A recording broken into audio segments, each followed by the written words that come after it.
ஆண்டவராகிய இயேசுவின் நாமத்தினாலே உங்களை வாழ்த்துகிறேன். இன்றைக்கும் கூட அப்போஸ்தலனாகிய பவுல் பிலிப்பியருக்கு எழுதின நிருபம் 4ஆம் அதிகாரத்திலே அதில் சொல்லப்பட்டிருக்கிற 6ஆம் வசனத்தை நான் வாசிக்கிறேன்.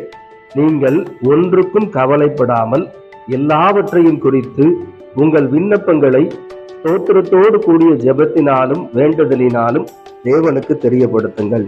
பாருங்க, இன்றைக்கும் கூட நம்மை பார்த்து இந்த வார்த்தை சொல்லுகிறது, நீங்கள் ஒன்றுக்கும் கவலைப்படாமல் என்று இந்த வார்த்தையிலே நாம் பார்க்கிறோம். நாம் கவலைப்படுகிறதுனாலே நம்ம ஒரு முழம் கூட்ட முடியாது, நாம் வளர்ச்சி அடையவோ முடியாது. காரணம், நம்முடைய கவலைகள் நம்மை வளர்ச்சி அடையும்படியான காரியங்களை நமக்கு செய்வதில்லை. மாறாக நம்முடைய சரீரம் பாதிக்கப்படுகிறது. நாம் கவலையிலே உட்கார்ந்து இருந்தோமானால் எந்த காரியங்களையும் நாம் செயல்படுத்த முடியாது. ஆகவே நீங்கள் கவலைகளில் இருக்கிறீங்களா? ஆனால் இந்த இடத்துல சொல்லுகிறார், நீங்கள் ஒன்றுக்கும் கவலைப்படாமல். காரணம், அந்த கவலைக்கு மருந்து, அந்த கவலை தீர்க்கக்கூடிய ஒரு வலிமை நம்முடைய ஆண்டவராகிய இயேசுவின் இடத்தில் இருக்கிறது. அதுதான் இந்த இடத்துல சொல்லுகிறார், நீங்கள் ஒன்றுக்கும் கவலைப்படாமல் எல்லாவற்றையும் குறித்து உங்கள் விண்ணப்பங்களை ஸ்தோத்திரத்தோடு கூடிய ஜெபத்தினாலும் வேண்டுதலினாலும் தேவனுக்கு தெரியப்படுத்துங்கள். எனக்கு அருமையான தேவ பிள்ளைகளே, பாருங்க, நம்ம கவலையோடு இருக்கும் பொழுது ஜெபிக்கிறது இல்லை, சோர்ந்து போயிடும். ஆனா இந்த இடத்துல பவுல் சொல்லுகிறார், நீங்க கவலையோடு இருக்கும் பொழுது என்ன பண்ணுங்க, தேவனுக்கு தெரியப்படுத்துங்க. ஸ்தோத்திரத்தோடு கூடிய ஜெபத்தோடு கூட தெரியப்படுத்துங்க. காரணம், ஸ்தோத்திரத்தோடு கூடிய ஜெபம் என்றால் எனக்கு பதில் தரக்கூடிய தேவன் அவர்தான். ஆகவே நிச்சயமாக அவர் எனக்கு செய்வார் என்ற நம்பிக்கையோடு நாம் அவரிடத்துல என்ன பண்ணுகிறோம், சொல்ல வேண்டும். ஆகவேதான் அவர் சொல்லுகிறார், நீங்கள் ஒன்றுக்கும் கவலைப்படாமல். அல்லேலூயா. அப்ப தேவனுக்கு தெரியப்படுத்துங்கள் என்று கூறுகிறார்.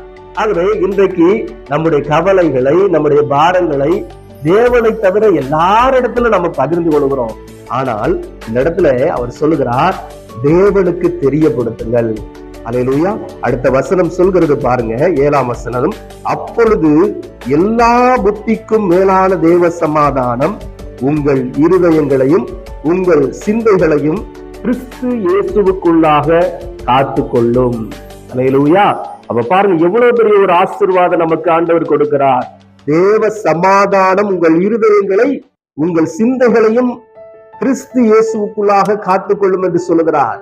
அப்போ நம்முடைய இருதயத்துல நம்ம ஆண்டவரிடத்துல தெரியப்படுத்தின காரியத்துக்கு அவர் பதில் தருவார் என்ற ஒரு தேவ சமாதானத்தினால் அவரை நம்மை நிரப்புகிறவராய் இருக்கிறார். ஆகவே இதை பார்த்து கொண்டிருக்கிற எனக்கு அருமையான தேவ பிள்ளைகளே, நீங்க எந்த கவலைகளில் இருந்தாலும் சரி, ஒரு விசை ஆண்டவர் சமூகத்துல உட்காருங்க, அமருங்க, ஆண்டவரோடு பேசுங்க.